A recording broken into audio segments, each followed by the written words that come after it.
여러분 평안하십니까? 오늘도 말씀과 함께 주님의 은혜 가운데 거하시기 바랍니다. 오늘 말씀은 미가서 1장입니다. 미가서의 첫 장, 첫 절은 다른 선지서들처럼 표제인데요. 미가라는 이름은 미가야를 줄인 것으로 누가 야훼와 같은가라는 뜻입니다. 누구도 야훼와 같은 존재는 없다는 것이죠. 미가는 실제로 7장 18절에서 주와 같은 신이 어디 있습니까? 라는 질문을 던지기도 합니다. 우리가 지난 시간 미가 서론에서 보았던 것처럼 미가는 유다의 요담과 아하스와 히스기야 왕 시대에 활동했던 선지자입니다. 그러니까 꽤 긴 시간 동안 선지자로 활동한 것이죠.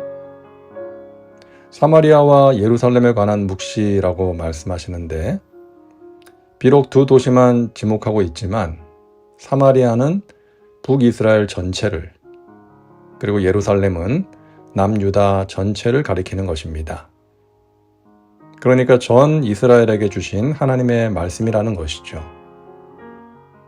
그 말씀의 내용은 심판입니다.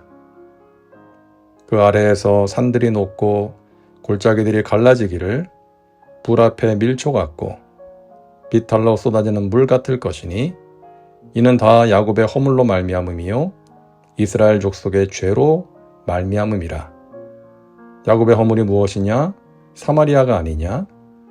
유다의 산당이 무엇이냐? 예루살렘이 아니냐?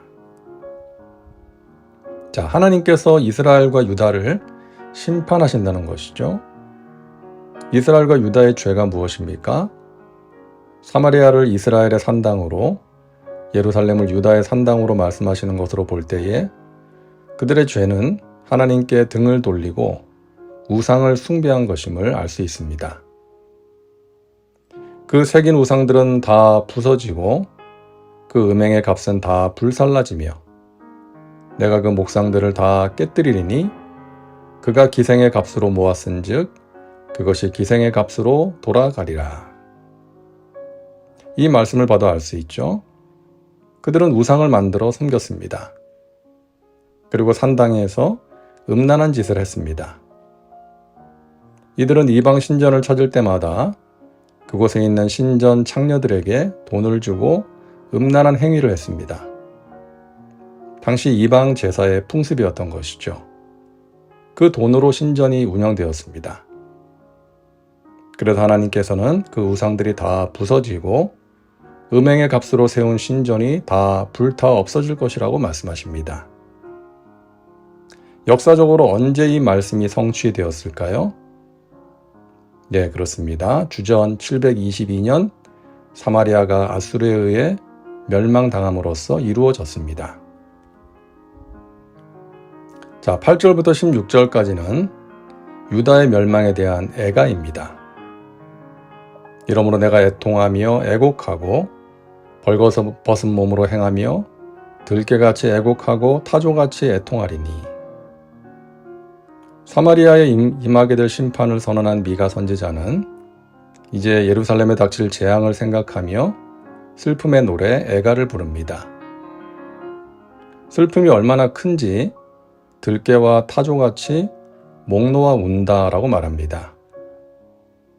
주의 백성들이 당하게 될 심판을 생각하며 슬퍼하는 미가의 모습은 우리가 이미 보았던 예레미야와 아모스의 모습을 떠올리게 합니다. 선지자들은 죄 가운데 있는 백성들을 미워하고 정죄하는 차원에서 심판을 선언한 것이 아니라 누구보다 가슴 아파하고 괴로워하면서 하나님의 심판을 선언했던 것이죠. 죄 가운데 빠져서 돌이키지 않는 백성들과 그들에게 임하게 될 심판을 생각하며 진정으로 아파하며 고통스러워하고 있는 것입니다.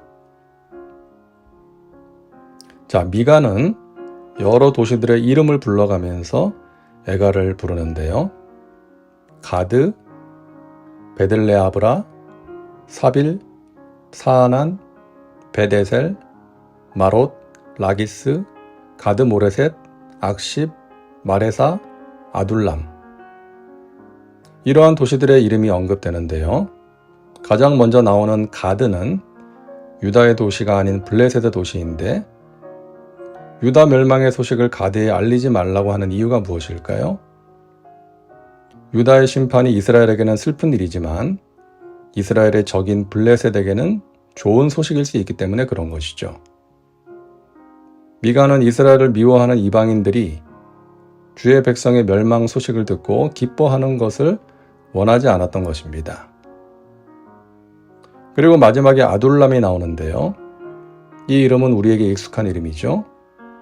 다윗이 사울을 피해 도망 다닐 때 아둘람 광야로 피신한 적이 있었죠. 거기서 다윗을 찾아온 사람들과 함께 공동체를 이루어 생활을 했습니다. 유다가 심판을 받는 날 많은 젊은이들이 노예와 인질이 되어서 타국으로 끌려가게 될 것입니다. 너는 내 기뻐하는 자식으로 인하여 내 머리털을 깎아 대머리 같게 할지어다. 내 머리가 크게 벗어지게 하기를 독수리 같게 할지어다. 이는 그들이 사로잡혀 너를 떠났음이라. 사랑하는 자녀들이 사로잡혀 끌려가게 될 것이기에 백성들에게 애곡하라고 말합니다. 머리를 밀어서 슬픔을 표현하라는 것입니다. 자식을 떠나보내야 하는 부모의 마음이 오죽하겠어요? 우리나라가 일제 식민지로 지낼 때 자녀들이 일제에 의해서 전쟁터로 끌려갔는데 그 당시 부모의 마음도 같았을 것입니다. 사랑하는 자녀를 사지로 보내야 하는 부모의 마음은 그 무엇보다 큰 슬픔인 것이죠. 그런 슬픔을 노래하고 있는 것입니다.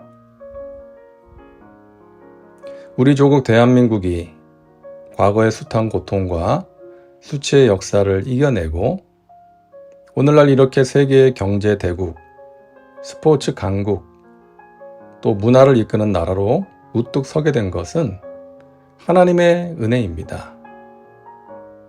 어려울 때마다 나라를 위해 간절히 부르짖었던 믿음의 백성들의 기도가 있었기 때문이고 타협하지 않는 믿음으로 불의와 맞섰던 우리 신앙 선배들이 있었기 때문입니다. 지금도 마찬가지 아닐까요? 이 나라를 보면 하나님께서 미워하시는 죄가 넘쳐나고 있습니다. 음란, 방탕함, 부정과 부패, 거짓과 술수, 술과 마약, 살인, 강도, 사기, 하나님을 대적하고 말씀을 등지는 여러 가지 죄악 가운데 빠져 있습니다. 미가가 활동했던 이스라엘보다 더하면 더했지 덜하지는 않은 것 같습니다. 그러나 하나님께서 이 나라를 버릴 수 없는 것은 이 땅을 위해 슬픈 마음으로 간절히 기도하는 백성들이 있고 또 저 북한 땅에 목숨 걸고 하나님을 섬기는 백성들이 있기 때문이라고 생각합니다. 우리 믿는 자들이 하나님의 말씀 앞에 바로 서야겠습니다. 그리고 죄 가운데 빠져있는 이 땅과 백성들을 위해 우리가 애통하며 기도해야겠습니다. 이 땅에 믿는 자들로 인해서 하나님께서 이 땅에 내리시려던 심판을 거두시는 역사가 있기를 간절히 소망합니다. 기도합니다. 사랑과 은혜가 풍성하신 하나님, 오늘도 말씀과 함께 살게 하시니 감사합니다. 심판을 앞둔 이스라엘을 보며 애가를 부른 미가를 보았습니다. 우리 조국 대한민국이 경제적인 번영에 취해서 그리고 세상의 허무함과 쾌락에 빠져서 하나님의 말씀에 귀를 닫지 않게 하여 주옵소서. 이스라엘이 범했던 잘못과 실수를 우리가 범하지 않게 하여 주옵소서. 이 땅에 믿는 자들로 인해 하나님께서 이 땅에 내리시던 심판을 거두시는 역사가 있게 하여 주옵소서. 하나님께서 사랑하시는 이 땅에 믿는 자들이 하나님을 더욱 사랑하고 감사하는 마음으로 하나님만 섬기며 살게 하여 주옵소서. 예수님의 이름으로 기도하옵나이다. 아멘. 오늘도 말씀과 함께 은혜 가운데 거하시기 바랍니다.